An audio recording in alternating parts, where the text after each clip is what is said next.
ICC champions trophy 2025లో team India ఫైనల్కు దూసుకెళ్లింది. ఆస్ట్రేలియాతో జరిగిన సెమీఫైనల్ మ్యాచ్లో భారత జట్టు ఘన విజయం సాధించింది.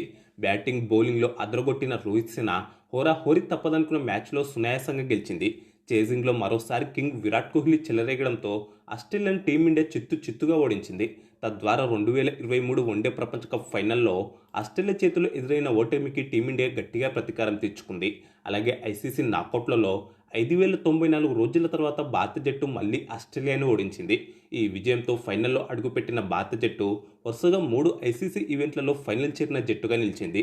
2023 వన్డే ప్రపంచ కప్ ఫైనల్, 2024 టీ20 ప్రపంచ కప్ ఫైనల్, తాజాగా 2025 ఛాంపియన్స్ ట్రోఫీలో భారత జట్టు ఫైనల్ చేరింది.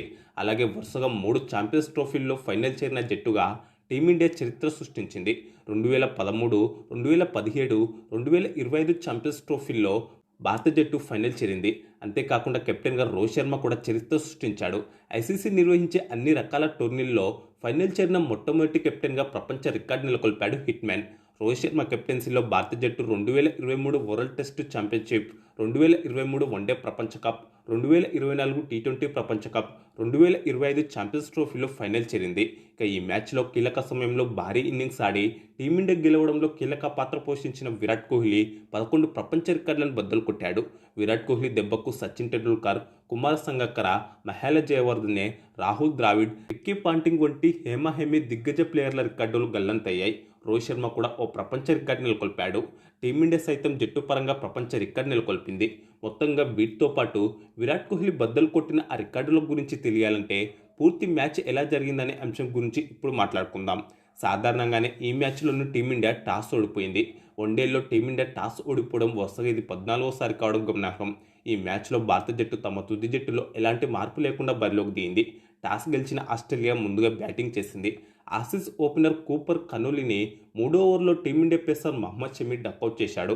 అనంతరం కెప్టెన్ స్మిత్తో కలిసి మరో ఓపెనర్ ట్రావిస్ హెడ్ చెలరేగాడు. ఆరంభంలో కాస్త తడబడినా ఆ తర్వాత ధాటిగా బ్యాటింగ్ చేశాడు. నిజానికి ఇన్నింగ్స్ మొదటి ఓవర్లోనే హెడ్ ఇచ్చిన స్ట్రైట్ క్యాచ్ను షమి వదిలేశాడు. దీంతో డకౌట్ అయ్యే ప్రమాదం నుంచి బయటపడిన హెడ్ ఆ తర్వాత సత్తా చాటాడు. హార్దిక్ పాండ్యా వేసిన 3వ ఓవర్లో ఓ 4-6 బాదాడు. ఆ ఓవర్లో మొత్తం 13 పరుగులు వచ్చాయి.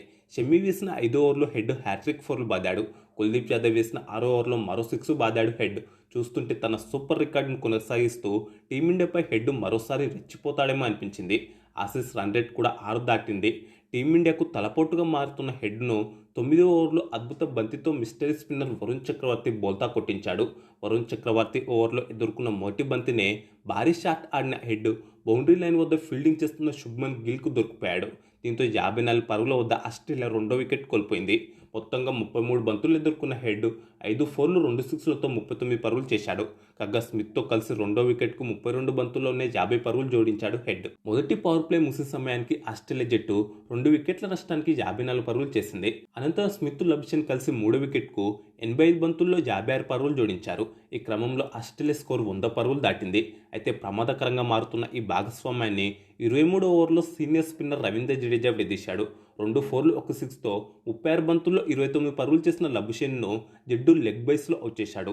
దీంతో 110 పరుగులకు కంగారులో 3వ వికెట్ కోల్పోయారు. మొత్తంగా వన్డే క్రికెట్లో జడేజా బౌలింగ్లో 180 బంతులు ఆడిన లబుషేన్ 120 పరుగులు చేసి 4 సార్లు అవుట్ అయ్యాడు. అనంతరం జోష్ ఇంగ్లీష్తో కలిసి ఇన్నింగ్స్ను ముందుకు తీసుకెళ్లిన స్మిత్ 68 బంతుల్లో హాఫ్ సెంచరీని పూర్తి చేసుకున్నాడు. వన్డేల్లో స్మిత్కి ఇది 35వ హాఫ్ సెంచరీ.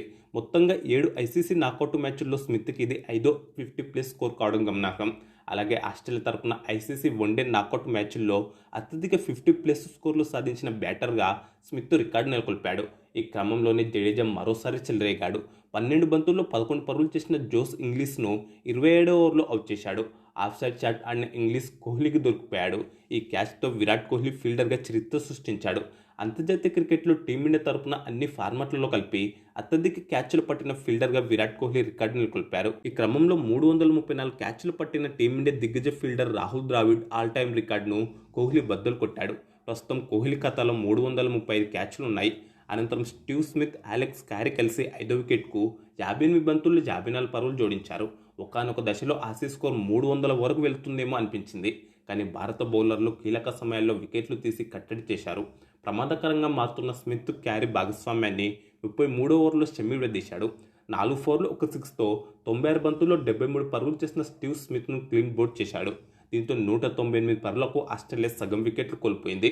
వన్డే కెరీర్లో షమి బౌలింగ్లో 122 బంతులు ఎదుర్కొన్న స్మిత్ 123 పరుగులు చేసి 5 సార్లు అవుట్ అయ్యాడు. అనంతరం క్రీజ్లోకి వచ్చిన మ్యాక్స్వెల్ అక్షర్ పటేల్ వేసిన ఆ తర్వాతి ఓవర్లోనే 6 కొట్టాడు. కానీ ఆ తర్వాతి బంతికే అద్భుత బంతితో మ్యాక్స్వెల్ను అక్షర్ క్లీన్ బౌల్డ్ చేశాడు. దీంతో మ్యాక్సీ 7 పరుగులకే అవుట్ అయ్యాడు. అనంతరం బెన్ వార్షుఈస్తో కలిసి ఇన్నింగ్స్ను ముందుకు తీసుకెళ్లిన అలెక్స్ క్యారీ 49 బంతుల్లో హాఫ్ సెంచరీని పూర్తి చేసుకున్నాడు. వన్డేల్లో క్యారీకి ఇది 12వ హాఫ్ సెంచరీ. అయితే 29 బంతుల్లో 19 పరుగులు చేసిన బెన్ వార్షును 46 ఓవర్లో వరుణ్ చక్రవర్తి పేలుని తెచ్చాడు. దీంతో 242 పరుగులకు ఆస్ట్రేలియా 7 వికెట్లు కోల్పోయింది. ఆ కాసేపటికే శ్రేయస్ అయ్యర్ అద్భుత డైరెక్ట్ త్రోతో అలెక్స్ క్యారీ రన్అట్ అయ్యారు. 8 4లు 1 6తో 57 బంతుల్లో 61 పరుగులు చేశాడు క్యారీ. అనంతరం టైలెండర్లో నాథన్ ఎలిస్, ఆడమ్ జంపా కలిసి స్కోర్ను 260 పరుగులు దాటించారు. షమి వేసిన 49 ఓవర్లో 10 పరుగులు చేసిన నాథన్ ఎలిస్, హార్దిక్ పాండ్యా వేసిన చివరి ఓవర్లో 7 పరుగులు చేసిన జంపా అవుట్ అయ్యారు. దీంతో 49.3 ఓవర్లలో ఆస్ట్రేలియా జట్టు 264 పరుగుల వద్ద ఆల్అవుట్ అయింది. టీమిండియా ముందు 265 పరుగుల టఫ్ టార్గెట్ పెట్టింది. భారత బౌలర్లలో షమి 3 వికెట్లు, వరుణ్ చక్రవర్తి, రవీందర్ జడేజా 2 వికెట్లు, హార్దిక్ పాండ్యా, అక్షర్ పటేల్ చెరో వికెట్ తీశారు. కాగా నాథన్ ఎల్లిస్ క్యాచ్తో విరాట్ కోహ్లీ రికార్డు సృష్టించాడు. వన్డేల్లో అత్యధిక క్యాచ్లు పట్టిన ఫీల్డర్ల జాబితాలో 2వ స్థానానికి చేరుకున్నాడు. ఈ క్రమంలో 160 క్యాచ్లు పట్టిన ఆస్ట్రేలియా మాజీ ఆటగాడు రిక్కీ పాంటింగ్ రికార్డును అధిగమించాడు. 218 క్యాచ్లు పట్టిన శ్రీలంక మాజీ ఆటగాడు మహేల జయవర్ధనే ఈ జాబితాలో మొదటి స్థానంలో ఉన్నాడు. అనంతరం 265 పరుగుల లక్ష్య ఛేదనలో భారత జట్టు 43 పరుగులకే ఓపెనర్ల వికెట్లు కోల్పోయింది. 8 పరుగులు చేసిన గిల్, బెన్ వార్షు వేసిన 5 ఓవర్లో క్లీన్ బౌల్డ్ అయ్యాడు. 3 4లు 1 6తో 29 బంతుల్లో 28 పరుగులు చేసిన రోహిత్ శర్మ, కూపర్ కనోలి వేసిన 8 ఓవర్లో లెగ్ బైస్లో అవుట్ అయ్యాడు. అంతకుముందు రోహిత్ ఇచ్చిన ఓ క్యాచ్ను లబ్షేన్ వదిలేశాడు. కానీ ఆ అవకాశాన్ని రోహిత్ ఉపయోగించుకోలేకపోయాడు. అయితే ఈ మ్యాచ్లో కొట్టిన 6 ద్వారా ఐసీసీ వన్డే ఈవెంట్స్లో అత్యధిక 6లు కొట్టిన బ్యాటర్గా రోహిత్ శర్మ ప్రపంచ రికార్డు నెలకొల్పాడు. అనంతరం విరాట్ కోహ్లీ, శ్రేయస్ అయ్యర్ కలిసి టీమిండియాను ఆదుకున్నారు. వీరిద్దరూ 3 వికెట్కు 111 బంతుల్లో 91 పరుగులు జోడించారు. ఈ క్రమంలో జట్టు స్కోరు 100 పరుగులు దాటగా కోహ్లీ 54 బంతుల్లో హాఫ్ సెంచరీని పూర్తి చేసుకున్నాడు. ఐసీసీ వన్డే టోర్నమెంట్ల చరిత్రలో కోహ్లీకి ఇది 24వ 50+ స్కోర్. దీంతో ఐసీసీ వన్డే టోర్నమెంట్లలో అత్యధిక 50+ స్కోర్లు సాధించిన బ్యాటర్గా విరాట్ కోహ్లీ ప్రపంచ రికార్డు నెలకొల్పాడు. ఈ క్రమంలో 23 సార్లు 50+ స్కోర్లు సాధించిన సచిన్ టెండూల్కర్ రికార్డును కోహ్లీ బద్దలు కొట్టాడు. అన్ని రకాల ఐసీసీ ఈవెంట్లలో కోహ్లీకి ఇది 39వ 50+ స్కోర్. 2వ స్థానంలో ఉన్న రోహిత్ ఖాతాలో 30 సార్లు 50+ స్కోర్లు ఉన్నాయి. అలాగే వన్డేలో చేజింగ్లో కోహ్లీ 8000 పరుగులను పూర్తి చేసుకున్నాడు. ఈ ఘనత సాధించిన 2వ బ్యాటర్గా కింగ్ కోహ్లీ చరిత్ర సృష్టించాడు. అలాగే ఐసీసీ వన్డే నాకౌట్ మ్యాచ్ల్లో కోహ్లీకి ఇది వరుసగా 3వ 50+ స్కోర్. దీంతో ఐసీసీ వన్డే నాకౌట్ మ్యాచ్ల్లో వరుసగా అత్యధిక సార్లు 50+ స్కోర్లు సాధించిన 2వ బ్యాటర్గా విరాట్ నిలిచాడు. మొత్తంగా చూస్తే మాత్రం ఇప్పటికే విరాట్ టాప్లో ఉన్నాడు. కోహ్లీకి ఇది 10వ 50+ స్కోర్. 6 సార్లు 50+ స్కోర్లు సాధించిన సచిన్ టెండూల్కర్ 2వ స్థానంలో ఉన్నాడు. అలాగే ఐసీసీ నాకౌట్ మ్యాచ్ల్లో కోహ్లీ 1000 పరుగులను పూర్తి చేసుకున్నాడు. ఈ ఘనత సాధించిన తొలి బ్యాటర్గా విరాట్ ప్రపంచ రికార్డు నెలకొల్పాడు. కాగా సెంచరీ దిశగా సాగుతున్న కోహ్లీ, శ్రేయస్ అయ్యర్ భాగస్వామ్యాన్ని 27వ ఓవర్లో స్పిన్నర్ ఆడమ్ జంపా బ్రేక్ చేశాడు. 3 4లతో 62 బంతుల్లో 45 పరుగులు చేసిన శ్రేయస్ లెగ్ సైడ్గా వచ్చిన బంతికి క్లీన్ బౌల్డ్ అయ్యాడు. దీంతో 134 పరుగుల వద్ద టీమిండియా 3వ వికెట్ కోల్పోయింది. అనంతరం విరాట్ కోహ్లీ, అక్షర్ పటేల్ కలిసి 4వ వికెట్కు 44 పరుగులు జోడించారు. 1 4 1 6తో 30 బంతుల్లో 27 పరుగులు చేసిన అక్షర్ పటేల్ను 35వ ఓవర్లో నాథన్ ఎల్లిస్ క్లీన్ బౌల్డ్ చేశాడు. దీంతో 178 పరుగులకు భారత జట్టు 4 వికెట్లు కోల్పోయింది. అనంతరం కేఎల్ రాహుల్తో కలిసి జట్టు స్కోర్ను విరాట్ 220 పరుగులు దాటించాడు. అయితే స్పిన్నర్ ఆడమ్ జంపా వేసిన 43వ ఓవర్లో భారీ షాట్కు ప్రయత్నించిన కోహ్లీ బౌండరీ లైన్ వద్ద క్యాచ్ ఇచ్చి అవుట్ అయ్యాడు. దీంతో 225 పరుగులకు టీమిండియా సగం వికెట్లు కోల్పోయింది. 5 4లతో 98 బంతుల్లో 84 పరుగులు చేసిన కోహ్లీ అవుట్ అయ్యాడు. 2000 సంవత్సరం నుంచి చూసుకుంటే ఈ మ్యాచ్లో తీసిన సింగిల్స్ ద్వారా వన్డేల్లో కోహ్లీ గత 25 ఏళ్లలో అత్యధిక సింగిల్స్ తీసిన బ్యాటర్గా ప్రపంచ రికార్డు నెలకొల్పాడు. కాగా కోహ్లీ 5868 సింగిల్స్ తీశాడు. ఈ క్రమంలో శ్రీలంక మాజీ బ్యాటర్ కుమార సంగక్కర పేరిట ఉన్న రికార్డును కోహ్లీ అధిగమించాడు. అంతేకాకుండా ఛాంపియన్స్ ట్రోఫీ చరిత్రలో టీమిండియా తరపున అత్యధిక పరుగులు చేసిన బ్యాటర్గా విరాట్ కోహ్లీ చరిత్ర సృష్టించాడు. ప్రస్తుతం కోహ్లీ ఖాతాలో 746 పరుగులున్నాయి.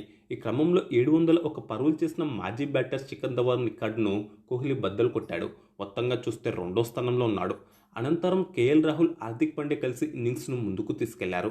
భారత్ గెలవాలంటే చివరి 5 ఓవర్లలో 28 పరుగులు మాత్రమే అవసరమయ్యాయి. 45 ఓవర్లో ఓ సిక్స్ బాదిన హార్దిక్, జంపా వేసిన 47 ఓవర్లో వరుసగా 2 సిక్స్లు బాదాడు. మరోవైపు కేఎల్ రాహుల్ వన్డేల్లో 3000 పరుగులను పూర్తి చేసుకున్నాడు. టీమిండియా తరపున వేగంగా ఈ మార్క్ అందుకున్న మూడో బ్యాటర్గా నిలిచాడు. ఇక భారత జట్టు గెలుపు ఖాయమనుకుంటున్న సమయంలో నాథన్ ఎలిస్ వేసిన 48 ఓవర్లో భారీ షాట్కు ప్రయత్నించి హార్దిక్ పాండ్యా అవుట్ అయ్యాడు. ఒక 4, 3 సిక్స్లతో 24 బంతుల్లో 28 పరుగులు చేశాడు హార్దిక్. 49 ఓవర్లో మొదటి బంతికి కేఎల్ రాహుల్ భారీ సిక్స్ బాదడంతో టీమిండియా ఘన విజయం సాధించింది. మరో 11 బంతులు మిగిలి ఉండగానే 4 వికెట్ల తేడాతో గెలిచింది. ఈ విజయంతో 2023 వన్డే ప్రపంచ కప్ ఫైనల్లో ఆస్ట్రేలియా చేతుల్లో ఎదురైన ఓటమికి team India strong revenge తీర్చుకుంది.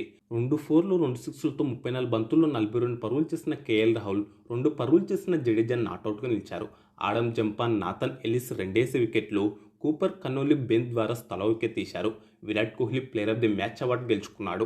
Champions trophy చరిత్రలో కోహ్లీకి ఇది 3వ player of the match award. దీంతో ఈ టోర్నీ చరిత్రలో అత్యధిక సార్లు player of the match award గెలుచుకున్న ఆటగాళ్ల జాబితాలో విరాట్ 2వ స్థానంలో నిలిచాడు. అలాగే టీమిండియా తరపున ఐసీసీ నాకౌట్లలో అత్యధిక సార్లు ప్లేయర్ ఆఫ్ ది మ్యాచ్ అవార్డులు గెలుచుకున్న ప్లేయర్గా రికార్డు నెలకొల్పాడు.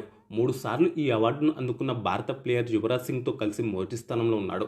అలాగే ఓవరాల్గా ఐసీసీ వన్డే టోర్నీలో కోహ్లీకి ఇది 7వ player of the match award. దీంతో ఐసీసీ వన్డే టోర్నీలో అత్యధిక ప్లేయర్ ఆఫ్ ది మ్యాచ్ అవార్డులు గెలుచుకున్న 4వ ప్లేయర్గా నిలిచాడు. అలాగే ఈ విజయంతో భారత జట్టు ఒకే వేదికలో ఒక్క మ్యాచ్ కూడా ఓడిపోకుండా అత్యధిక వన్డే మ్యాచ్లు గెలిచిన జట్ల జాబితాలో 2వ స్థానంలో నిలిచింది. దుబాయ్లో టీమిండియా ఒక్క మ్యాచ్ కూడా ఓడిపోకుండా 9 గెలిచింది. ఇక బుధవారం సౌత్ ఆఫ్రికా, న్యూజిలాండ్ మధ్య జరిగే 2 సెమీఫైనల్లో గెలిచిన జట్టుతో ఆదివారం జరిగే ఫైనల్లో టీమిండియా తలపడనుంది. ఇక ఈ వీడియో మీకు నచ్చితే లైక్, షేర్ చేసి మీ అభిప్రాయాన్ని ఖచ్చితంగా కామెంట్ చేయండి. అలాగే ఇలాంటి మరిన్ని ఇంట్రెస్టింగ్ క్రికెట్ న్యూస్ కోసం మన ఛానల్ తప్పకుండా సబ్స్క్రైబ్ చేసుకోండి.